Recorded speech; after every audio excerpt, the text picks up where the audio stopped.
தர்மம் 5 அஸ்திவாரங்கள் உடையது. ஞானம், அன்பு, நியாயம், சமர்ப்பணம் மற்றும் துணிவு. ஒன்றை உணர்ந்தால் நன்மை விளையும். நடக்கவிருப்பதை கணிக்க இயலாது.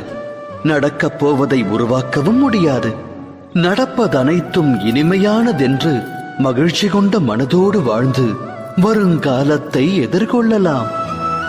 நிகழ்வது முன்னரே நமக்கு தெரிந்தால் பின் வாழ்வில் சுவாரஸ்யம் ஏது? சிந்தித்து செயலாற்றுங்கள்.